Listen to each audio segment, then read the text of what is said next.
বিয়ের মাত্র 2 মাস হয়েছে। সবকিছু যেন ঠিকঠাকই চলছিল, অন্তত বাইরের দুনিয়ার চোখে। কিন্তু ভেতরে ভেতরে একটা ভারী শূন্যতা যেন প্রতিদিন একটু একটু করে জমছিল আমার বুকের ভেতর। স্বামী রাহুল ভালো মানুষ, দায়িত্ববানও বলা চলে। কিন্তু চাকরি চলে যাওয়ার পর যেন আর আগের মতো থাকেনি। বাড়িতে বসে বসে তার চোখে ফুটে উঠেছিল অস্থিরতা, আর আমার চোখে ভবিষ্যতের ভয়। সব টাকা ফুরিয়ে যাচ্ছিল। তাই বাধ্য হয়ে ওর ভাইয়ের পরামর্শে রাহুল চলে গেল বিদেশে একটি নতুন চাকরির আশা। তারপর বাড়িতে আমি আর আমার দেবর অর্ণব। অর্ণব আমার থেকে 1 বছরের ছোট। কলেজে পড়ে, তবে বেশ পরিপক্ক আচরণ তার। শুরুতে আমাদের সম্পর্কটা ছিল স্বাভাবিক, ভদ্রশালীন দূরত্বে বাঁধা। কিন্তু যখন আমরা এক ছাদের নিচে একা হয়ে গেলাম, কিছু বদলাতে লাগল। প্রথমে আমি বুঝতেই পারিনি কখন যেন অর্ণবের চোখে আমার দিকে অন্যরকম এক চাহনি ধরা পড়তে শুরু করল। ওর চোখে যেন একটা কৌতূহল, একটা প্রশ্রয়, এমন কিছু যা আগে ছিল না। আমি প্রথমে ভুল ভেবেছিলাম হয়তো আমার কল্পনা। কিন্তু দিনের পর দিন ওর ব্যবহার আমার মনের সেই সন্দেহকেই যেন সত্যি করে তুলল। আমি যা খেতে চাইতাম অর্ণব নিজে বাজার করে আনত, রান্না করে দিত। কখনো পছন্দের ফল, কখনো অল্প ঝাল মাংস, কখনো গরম ধোয়া ওঠা চা। ভাবি, আজ তোমার পছন্দের আলুর দম করলাম, সে হেসে বলত, আর আমার বুকের ভেতর কোথাও যেন কাঁপন লাগত। আমি তাকে কিছু বলতাম না। আমি জানতাম না কি বলবো। কিন্তু এটাও বুঝতাম, এই সম্পর্ক, এই অব্যক্ত টান সহজ কিছু নয়। একদিন সন্ধ্যায় হালকা বৃষ্টি হচ্ছিল বাইরে। আমি বারান্দায় বসেছিলাম, উলের চাদর জড়িয়ে। ও এসে পাশে বসল। ভাবি, একা কেমন লাগে তোমার? তার গলার শব্দ ছিল খুব মিষ্টি। আমি তাকালাম না, শুধু বললাম, খুব একটা না। বই পড়ি, গান শুনি। সময় চলে যায়। তবু তো একা একা থাকা ভালো লাগে। সে এবার আমার মুখের দিকে তাকিয়েছিল। আমি সেটা টের পাচ্ছিলাম। আমি তার চোখের দিকে তাকিয়ে বললাম, অভ্যেস হয়ে যাবে একদিন। সে কিছুক্ষণ চুপ করেছিল। তারপর বলল, তোমার কথা ভেবেই তো রান্না করি। তুমি না থাকলে কে খাবে? এই কথার ভেতরে এক অদ্ভুত কোমলতা ছিল। যেন এক পক্ষাঘাতগ্রস্ত আবেগ ধীরে ধীরে ঘুরে দাঁড়াচ্ছে। আমার গলায় একটা দলা জমেছিল। আমি সেটা গিলে ফেললাম। কিন্তু আমি জানতাম কিছু একটা ঘটতে যাচ্ছে। না হয় আজ, না হয় কাল, কিন্তু এই নীরব, স্নিগ্ধ মুহূর্তগুলো আমাদের মধ্যে দূরত্বটাকে মুছে দিতে চাইছে। সেই সন্ধ্যার পর থেকে অর্ণব যেন একটু বেশিই সচেতন হয়ে উঠল আমার প্রতি। তার প্রতিটি আচরণে ছিল একটা কোমল যত্ন, একটা মিষ্টি টান, যেটা চোখে পড়ে কিন্তু ভাষায় ধরা যায় না। একদিন দুপুরে আমি রান্নাঘরে ছিলাম। চুলায় ডাল ফুটছিল, আর আমি ডালনায় তড়কা দেবার জন্য সরিষার তেল গরম করছিলাম। হঠাৎ পেছন থেকে অর্ণব এসে আমার কাছ ঘেঁষে দাঁড়াল। ভাবি, তোমার চুলে আজ কি যেন একটা গন্ধ। খুব সুন্দর লাগছে। আমি চমকে ঘুরে তাকালাম। ওর চোখে সরল একটা প্রশংসা, কিন্তু তার গভীরে কি যেন লুকানো ছিল। আমি একটু অপ্রস্তুত হয়ে হেসে বললাম, নতুন শ্যাম্পু দিয়েছি আজ। হয়তো সেটারই গন্ধ। সে একটু হাসল, তারপর নিজের গলায় গরম তেলের ধোঁয়ার দিকে ইশারা করে বলল, এই গন্ধটা কিন্তু তোমার চুলের থেকেও জোরালো না। আমি কিছু বলিনি। কিন্তু আমার বুকের ভেতর ধুকপুক শব্দটা যেন একটু বেশি জোরে শোনা যাচ্ছিল। সেই রাতে খাওয়ার পরে আমি ডাইনিং টেবিল গুছাচ্ছিলাম। ও পাশে দাঁড়িয়েছিল। ভাবি, তোমার হাতের রান্না না খেলে মনটাই ভালো হয় না। আমি বললাম, এত মিথ্যা প্রশংসা করো কেন? মিথ্যা? তুমি জানোই না তুমি কতটা সুন্দর করে রাঁধো। আর তোমার হাসি। জানো রাহুল ভাই কতটা লাকিসে? হঠাৎ থেমে গেল। আমি ধীর গলায় বললাম, তুমি এসব বলছো কেন অর্ণব? সে আমার চোখে চোখ রাখল। তার চোখে লুকানো ছিল না কিছুই। ভাবি, জানি না কেন তোমার পাশে এলেই একরকম অদ্ভুত শান্তি লাগে। আর সেই শান্তির ভেতরেই যেন তুমুল কিছু কাঁপতে থাকে ভেতরে। আমি হতভম্ব হয়ে গেলাম। মুহূর্তের সময় থেমে গেল যেন। আমি ওর চোখ থেকে চোখ সরিয়ে জানালার দিকে তাকালাম। বাইরের আকাশ কালো হয়ে এসেছে। একটা বিজলির রেখা আলোর ঝলকানি ফেলল ঘরের মেঝেতে। অর্ণব আমার দিকে এক পা এগিয়ে এলো। তোমার প্রতি যে অনুভূতিটা হচ্ছে সেটা কি ঠিক জানি না ভাবি। কিন্তু এটুকু জানি, তোমাকে দেখলে আমি আর নিজেকে ধরে রাখতে পারি না। আমি চুপ ছিলাম। মাথা নিচু করে দাঁড়িয়ে রইলাম। বুকের ভেতর ধুকপুকানিটা যেন কান দিয়ে বেরিয়ে আসছিল।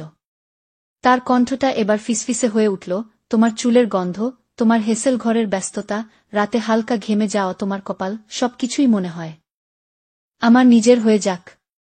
এই কথার মধ্যে এমন এক আকুলতা ছিল যা অস্বীকার করার মতো না। কিন্তু আমার বিবেকের দেয়ালও নড়ে উঠছিল। আমি মাথা তুলে ওর দিকে তাকালাম। ওর চোখে ছিল তীব্র এক কামনা, কিন্তু তাতে অশ্রদ্ধার চিহ্ন ছিল না, ছিল আকাঙ্ক্ষা আর অদ্ভুত এক শ্রদ্ধা। অর্ণব। আমার গলা কেঁপে উঠল, এভাবে ভাবা ঠিক না। আমি তোমার ভাবি। সে মাথা নিচু করল। তারপর শান্ত গলায় বলল, জানি। তবু মনের টানকে কে বোঝাবে বলো? এক মুহূর্ত নীরবতা। তারপর সে ধীরে ধীরে কাছে এসে আমার হাতে হাত রাখল। আমি হাতটা সরিয়ে নেইনি, আবার শক্ত করে ধরেও রাখিনি। সে বলল, ভয় পেজো না, কিছুই করব না তোমার ইচ্ছার বিরুদ্ধে। শুধু এটুকু জানতে চেয়েছিলাম, তুমি কি একটু অনুভব করো না এই টানটা? আমি কোনো উত্তর দিলাম না। শুধু অনুভব করছিলাম বুকে জমে থাকা এক অজানা আবেগের ঢেউ, যেটা রাহুলকে আমি কোনোদিন অনুভব করিনি। সন্ধ্যার পর ঘরটা কেমন যেন নিস্তব্ধ হয়ে গিয়েছিল। বারান্দার জানালা দিয়ে ঢুকে আসছিল শীতের ঠান্ডা হাওয়া, আর সেই হাওয়ায় আমার শাড়ির আঁচল হালকা উঠছিল। আমি একা বসেছিলাম ড্রয়িং রুমে, এক কাপ চা হাতে। অর্ণব পাশের ঘরে কিছু একটা পড়ছিল হয়তো। আমার মনটা আজ অস্থির। তার চোখের সেই চাহনি, তার কণ্ঠের গভীর টান, সব যেন মাথার ভেতর কুয়াশার মতো ঘুরপাক খাচ্ছিল। আমার বিবেক বলছিল, তুমি তার ভাবি, তুমি বিবাহিত। কিন্তু হৃদয়ের গোপন গহ্বরে এক কণ্ঠস্বর বারবার বলছিল, কখনো কি কেউ এতটা করে তোমায় অনুভব করেছে? হঠাৎ পেছন থেকে অর্ণব বলল, ভাবি, আজ তোমার জন্য একটা গান চালাবো। আমি চমকে তাকালাম। ও এক হাতে মিউজিক প্লেয়ারের রিমোট ধরে দাঁড়িয়ে। আমি মাথা নেড়ে সায় দিলাম। সে একটা পুরনো গজল চালালো, আবেগভরা, দর্দি সুরে ভেসে এলো, হমনে দেখা, হমনে ছুঁয়া। আর সেই সুরেই যেন আমাদের মাঝের বাতাস ভারী হয়ে উঠল। আমি বললাম, তুমি কবিতা লেখো না কেন? সে হাসল, তুমি অনুপ্রেরণা হলে লিখব। আমি চোখ ফেরালাম, কিন্তু হৃদয়ের ভিতরটা কাঁপল। সে হঠাৎ ধীরে ধীরে আমার পাশে এসে বসল। আমি অবাক হইনি। তার চোখে সেই চেনা গভীরতা, আর তার কণ্ঠে গা ছমছমে এক মোলায়েম আত্মবিশ্বাস। ভাবি। তার কণ্ঠে একটা কাঁপা ছিল, আজ যদি আমি বলি, তোমার চুলে হাত দিতে ইচ্ছে করছে, তুমি রাগ করবে? আমি চুপ ছিলাম। খুব আস্তে মাথা নাড়লাম, না। সে ধীরে ধীরে হাত বাড়িয়ে আমার পিঠে ছড়িয়ে পড়া চুলগুলো আঙুলে ঘোরাতে লাগল। স্নিগ্ধ, আলতো ছোঁয়া। তোমার এই নিঃশ্বাস। তোমার গালের কাঁপুনিটা। সব আমি অনুভব করতে চাই, সে বলল ফিসফিস করে। আমি এবার কাঁপতে লাগলাম। আবেগে, টানে, নিষিদ্ধ এক রোমাঞ্চে। তার ঠোঁট আমার কপালের কাছাকাছি এলো। আমি চোখ বন্ধ করে ফেললাম। আমি জানি তুমি ভয় পাও। কিন্তু আমি প্রতিশ্রুতি দিচ্ছি, এক বিন্দুও তোমার অসম্মান হবে না। শুধু আমাকে একবার অনুভব করতে দাও, ভাবি। আমি ধীরে ধীরে তার বুকের দিকে ঝুঁকে পড়লাম। ওর হৃদস্পন্দন শুনছিলাম স্পষ্ট, দ্রুত, ঠিক আমার মতোই। সেই রাতে প্রথমবার আমরা একে অপরের ছায়ায়, স্পর্শে, নিঃশ্বাসে এক হয়ে গেলাম। আবেগের দিক থেকে এমন এক স্তরে পৌঁছালাম, যেখানে ভাষা ছিল অপ্রয়োজনীয়, শুধু চোখ, হাত, হৃদয়ের গোপন স্পন্দন ছিল যথেষ্ট। তারপরের দিনগুলো যেন বাতাসে ঘোরে মোড়া ছিল। আমাদের প্রতিদিনের কাজ, রান্না, খাওয়া, বাজার করা, সব কিছুই স্বাভাবিকভাবে চলছিল। কিন্তু সেই স্বাভাবিকতার নিচে লুকিয়েছিল এক তীব্র গোপনতা, এক চুপচাপ জ্বলে ওঠা ভালোবাসা। আমি সকালের রান্নাঘরে দাঁড়িয়েছিলাম। অর্ণব পাশ দিয়ে হেঁটে যাবার সময় আমার আঙুল ছুঁয়ে গেল হালকা করে। চোখ তুলতেই দেখলাম ওর ঠোঁটে হালকা হাসি। সে কিছুই বলেনি, আমিও না। কিন্তু সেই স্পর্শ শরীর জুড়ে আগুন ছড়িয়ে দিল। রাতের বেলা আমরা আলাদা ঘরে শুই। কিন্তু মাঝে মাঝে, গভীর রাত হলে, পায়ের ধাপে ধাপে সে চলে আসে আমার ঘরে। দরজা টুক করে বন্ধ হয়, আর আমি দুলে উঠি এক আত্মোপলব্ধির ঘোরে। সে নিঃশব্দে এসে আমার পাশে শুয়ে পড়ে। কোনো শব্দ নেই, কোনো কথা নেই, শুধু নিঃশ্বাসের লয়, আর একে অপরকে ছুঁয়ে দেখার অভ্যেস। ভাবি। তার কণ্ঠ এক রাতে গা ঘেঁষে বলল, তোমার ঘাড়ে এভাবে ঠোঁট রাখলে মনে হয় সময় থেমে যায়। আমি তখন তার বুকে মাথা রেখে চুপচাপ ছিলাম। তার গায়ের গন্ধ, তার বুকের উষ্ণতা, আমাকে এমনভাবে পেঁচিয়ে ধরে, যেন আমি কোনো এক নিষিদ্ধ অথচ চিরচেনা পৃথিবীতে আশ্রয় নিয়েছি। দিনের বেলা আমরা আবার সেই দূরত্ব রেখে চলি। ডাইনিং টেবিলে বসে কথা বলি, চোখে চোখ রাখি না বেশি। শাড়ির আঁচল একটু বেশি নামলে সে চোখ ফিরিয়ে নেয়, কিন্তু জানি, পেছনের সেই আগুন তখনও দপদপ করছে। এক দুপুরে আমি জানালার পাশে দাঁড়িয়েছিলাম, শাড়ির আঁচল কাঁধ থেকে একটু সরে গেছিল। হঠাৎ পেছন থেকে অর্ণব এসে ধীরে ধীরে আঁচলটা তুলে দিল। তুমি নিজেই জানো না তুমি কতটা সুন্দর, সে বলল একদম কানে ফিসফিস করে। আমার চোখ বন্ধ হয়ে এলো, গাল জ্বলতে লাগল। এইসব মুহূর্তগুলো আমাদের গোপন ছিল, গোপন থাকবেই, আমরা দুজনেই তা জানতাম। কেউ জানবে না, কেউ টের পাবে না। রাহুল বিদেশে, মাঝে মাঝে ফোন করে, আমি কণ্ঠ ঠিক রেখে কথা বলি। সব ভালোই চলছে। অর্ণব আছে পাশে, বলি, আর বুকের ভেতরে গুনগুন করে ওঠে এক অজানা অপরাধবোধ, যা কখনো কখনো সুখকেও ছাপিয়ে যায়। কিন্তু রাত হলে সেই অপরাধবোধ গলে গিয়ে শুধু শরীর আর আত্মার তীব্র একাত্মতায় মিশে যায়। সেই শীতের রাতগুলো যেন আরও দীর্ঘ হয়ে উঠছিল। ঘর জুড়ে সুনসান নীরবতা, বাইরের হিমেল বাতাস জানালার ফাঁক দিয়ে এসে শিরশির করে, আর ভেতরে আমি। এবং সে অর্ণব, যার হাতে এক অদ্ভুত উষ্ণতা, যার চোখে এমন কিছু আছে যেটা আমাকে ধীরে ধীরে গলিয়ে দেয়। সেদিন রাতে আমি একটু জ্বর নিয়ে শুয়েছিলাম। মুখ ভার, শরীরে প্রচুর ব্যথা করছিল। হঠাৎ সে ঘরে এসে বসল আমার পাশে, জলপট্টি হাতে। এভাবে একা থাকো কেন? আমাকে ডাকতে পারতে, তার গলায় অভিমান ছিল। ভালো লাগছে না, বললাম ধীরে। সে ধীরে ধীরে জলপট্টি দিল আমার কপালে। আর আমি ওর চোখের দিকে তাকিয়েছিলাম, যেভাবে কেউ আগুনের দিকে তাকিয়ে থাকে, জানে যে পোড়াবে, তবুও চোখ ফেরায় না।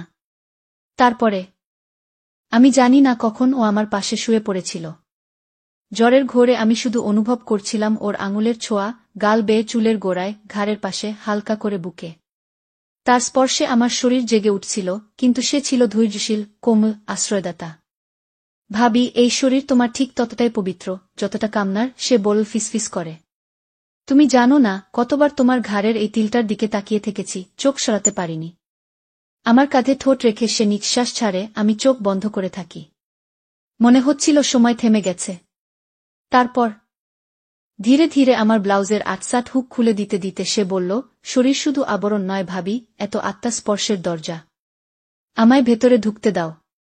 সেই রাতে আমরা প্রেম করিনি শুধু, আমরা মুক্তি খুঁজেছিলাম। তার প্রতিটি চুমু আমার ত্বকে যেন নামিয়ে আনছিল এক অলৌকিক প্রশান্তি। আমার বুকের মাঝখানে সে কপাল রেখে নিঃশ্বাস নিচ্ছিল, আর আমি ওর চুলের ভেতরে আঙুল চালিয়ে খুঁজছিলাম নিজেকে। তুমি আমার কি হতে চলেছ, অর্ণব? আমি জিজ্ঞেস করেছিলাম নিঃশব্দে। সে বলেছিল, তোমার সবকিছু। যদি আমাকে থাকতে দাও, প্রতিরাতে, প্রতিদিন, প্রতি নিঃশ্বাসে। তারপর আমরা জড়িয়েছিলাম, না শুধু শরীর দিয়ে না। আমরা জড়িয়েছিলাম আমাদের পাপবোধ, আমাদের ক্ষত, আমাদের অপূর্ণতা দিয়ে। আর সেদিন থেকে রাত মানেই ছিল তার বুকের তলায় আমার মাথা রাখা। আর দিনে এক চোখে চোখের ইশারায় বলে ফেলা হাজার অনুভূতির গল্প। সেদিন দুপুরে আমি একা বসেছিলাম বারান্দায়। জানালার ওপাশে রোদের রেখা পায়চারি করছিল দেয়ালে, আর আমার বুকের মধ্যে তখনও রয়ে গেছে রাতের গন্ধ। অর্ণব সকালে কাজের বাহানায় বাইরে গেছে, কিন্তু যাওয়ার আগে আমার কানে ফিসফিস করে বলেছিল, আজ রাতেও তোমায় ছুতে চাই। কাল রাতটা ছিল অসম্পূর্ণ। আমি হেসেছিলাম হালকা করে, কিন্তু চোখে ছিল ভয়, একরকম গভীর আত্মসমর্পণের ভয়। হঠাৎ ফোন বেজে উঠল। আমি স্ক্রিনে তাকিয়ে ঠকঠক করে কেঁপে উঠলাম। রাহুল, আমার স্বামী, যে বিদেশে কাজ করতে গিয়েছে, আর আমরা ভেবেছিলাম সে ফিরবে না এখনই। হ্যালো, আমি গলা ঠিক রেখে বললাম। ওপাশ থেকে পরিচিত গলা, উৎসাহে ভরা, ক্লান্ত একটু। সুনীতি, সারপ্রাইজ। আমি ফিরে আসছি। আর মাত্র 3 দিন। টিকিট কনফার্ম হয়ে গেছে। আমার জন্য কোনো স্পেশাল কিছু রান্না করো, কিন্তু তুমি তো এমনিতেই সেরা। আমি ঠোঁট কামড়ে ধরেছিলাম। কিছু বলতে পারছিলাম না। তুমি চুপ কেন? ভালো তো সব? হ্যাঁ, খুব ভালো, আমি বললাম। কিন্তু গলার কণ্ঠে সেই ভালো শব্দটা কেঁপে উঠল। ফোন কেটে গেলে আমি অনেকক্ষণ ধরে বসে রইলাম। ঠোঁট শুকিয়ে যাচ্ছিল। মনে হচ্ছিল বুকের উপর কেউ বিশাল একটা পাথর বসিয়ে দিয়েছে। সন্ধ্যায় অর্ণব ফিরে এলো। আমি চুপচাপ। সে কাছে এসে বলল, কি হয়েছে? সারাদিন তোমার মুখ এমন কেন? আমি তাকালাম তার দিকে। তারপর ধীরে ধীরে বললাম, রাহুল ফিরছে 3 দিনের মধ্যে। অর্ণব প্রথমে কিছু বলল না। মুখ শক্ত হয়ে গেল, চোখের কোণে হালকা লাল। তাহলে কি আমাদের ভালোবাসা শেষ? তার গলায় এক চাপা ক্রোধ, একসঙ্গে দুঃখের ছায়া। আমি জানি না, আমি ফিসফিস করলাম। এই সম্পর্ক আমরা গোপন রেখেছিলাম ঠিকই, কিন্তু এখন আমি রাহুলের মুখোমুখি দাঁড়াতে পারব তো? অর্ণব পেছন ফিরে একবার হাঁটল, তারপর এসে আমার 2 কাঁধ ধরে বলল, তুমি কি চাও রাহুল ফিরে আসুক, আর আমি শুধু অতীত হয়ে যাই? আমি কিছু বললাম না। চোখ নামিয়ে রইলাম। কিন্তু চোখের কোণ ভিজে যাচ্ছিল। তোমার চোখ বলছে তুমি আজও আমার, সে বলল, কিন্তু হৃদয় বলছে তুমি। দ্বিধায় কি আমরা দুজনেই জানতাম এই 3টা দিন হবে সবচেয়ে কঠিন। দুপুর গড়িয়ে বিকেল। ঘরটা তখন নিঃশব্দে অপেক্ষা করছিল। আমি বারান্দায় দাঁড়িয়েছিলাম, সাদা শাড়ি পরে, চোখে হালকা কাজল, ঠোঁটে কোনো লিপস্টিক দিইনি, অপরাধবোধটা আজ রং চায়নি। অর্ণব সারাদিন বাইরে, না বলে কোথায় গেছে জানি না। তবে জানি আজ সে আর এ বাড়ির একমাত্র পুরুষ নয়। বিকেল 4টা নাগাদ গেটের বাইরে গাড়ির শব্দ। একটা ব্যাগ হাতে রাহুল নামল, চোখে আনন্দ, গায়ে নতুন চেক শার্ট, মুখভর্তি দাড়ি, কিন্তু সেই হাসিটা ঠিক আগের মতো। সুনীতি, সে ডাকল। আমি বুকের ভেতর কেমন জানি ভয় পেলাম, তবুও হাসি টেনে ঠোঁটে আনলাম। এসো রাহুল। সে ঘরে ঢুকেই আমায় জড়িয়ে ধরল। কিন্তু আমার হাত দুটো কিছুটা হঠাৎ করে ওপরে উঠে গিয়ে নিচে ঝুলে রইল। স্পর্শটা চেনা, অথচ আজ যেন অন্য কেউ ছুঁয়ে নিচ্ছে। রাহুল বলল, তুমি শুকিয়ে গেছ, খেয়াল রাখো না নিজের। আমি হাসলাম, সব ঠিক আছে। তুমি নেই তো, তাই উসে ঘর ঘুরে দেখতে লাগল, আবার বলল, অর্ণব কই? আমি তো ভেবেছিলাম ওই আগে দেখে নেবে আমায় কি বাইরে গেছে। আমি বললাম। আমি চুপচাপ। রাহুল গল্প করছে বিদেশের কাজের অভিজ্ঞতা, সহকর্মীদের কথা। তার চোখে ভালোবাসা, বিশ্বাস, আর একেবারে না জানার সরলতা। রাতের বেলা আমি বিছানায় শুয়ে আছি, সে পাশে এসে বসেছে। তুমি কি ক্লান্ত? না হলে একটু গল্প করি? অনেক কথা জমে আছে। আমি চোখ বন্ধ করে বললাম, আজ খুব ঘুম পাচ্ছে। কাল বলো। সে আমার কপালে চুমু দিল। আমি চোখ বন্ধ করেও স্পষ্ট বুঝলাম এটা ছিল ভুল ঠাইয়ে রাখা ভালোবাসা। রাহুল ঘুমিয়ে পড়ার পর আমি বিছানায় উঠে বসে পড়লাম। বুকে তখন এক অদ্ভুত দহন। পাশে শুয়ে থাকা স্বামী, যাকে ভালোবাসার কথা দিয়েছিলাম। আর অন্য পাশে এই বাড়ির কোথাও হয়তো ফিরে আসা অর্ণব, যে আমার ছায়ায় বাসা বেঁধেছে। আমি জানতাম এই সম্পর্ক এখন আর শুধুই গোপন রোমান্স নয়, এটা এখন চেতনার লড়াই, নিজের সাথে, ভালোবাসার সাথে, আর অপরাধবোধের সাথে। রাহুল আসার পর ঘরের চেহারাটা বদলে গেছে ঠিকই, কিন্তু আমার হৃদয় তার পথ হারায়নি। প্রথম কয়েকটা দিন আমি নিজের মধ্যে গুটিয়ে নিয়েছিলাম। নিজেকে বোঝাচ্ছিলাম এই টান, এই রোমান্সে সব ছিল এক সময়ের ভুল। কিন্তু যেদিন অর্ণব দরজার পাশ দিয়ে হেঁটে যাওয়ার সময় একবার তাকিয়ে বলল, তুমি ভালো আছো, সেই দৃষ্টিতে আমি বুঝে গেলাম সে এখনো আমায় ছেড়ে দেয়নি। আর সত্যি বলতে আমিও পারিনি। সেই রাত রাহুল ঘুমিয়ে গেছে, পাশে ঘুমন্ত স্বামী, ঘুমের গভীরতায় নিশ্চিন্ত। আর আমি নিঃশব্দে বিছানা ছাড়লাম, হাঁটলাম নরম পায়ের শব্দে, বারান্দার জানালার ধারে, যেখানে আলো অন্ধকারে মিশে আছে। সেইখানে দাঁড়িয়ে ছিল অর্ণব, আমার চোখে চোখ। 3 সপ্তাহ পরে আবার এইভাবে এত কাছে। আমি ফিসফিস করে বললাম, আমাদের সব শেষ হয়ে গেছে, বুঝো না? সে হালকা ঠোঁট বাঁকিয়ে বলল, তোমার চোখ তা বলছে না। ও চোখ আমি চিনি। ঘি। সে এগিয়ে এলো, আমার মুখের এত কাছে যে নিঃশ্বাসও জড়িয়ে গেল গালের পাশে। তার ঠোঁট ছুঁয়ে গেল আমার গলা। আমার শাড়ির আঁচল সরে গেল সামান্য। আমি ঠেলে দেইনি, শুধু চোখ বন্ধ করে বললাম, আজ যদি ধরা পড়ে যাই, তাহলে ধরা পড়ি, কিন্তু তোমার থেকে দূরে থাকতে বলো না। তার ঠোঁট নামল ধীরে ধীরে ঘাড়ের গা বেয়ে। আমার গায়ে কাটা দিচ্ছিল, শ্বাস ঘন হচ্ছিল।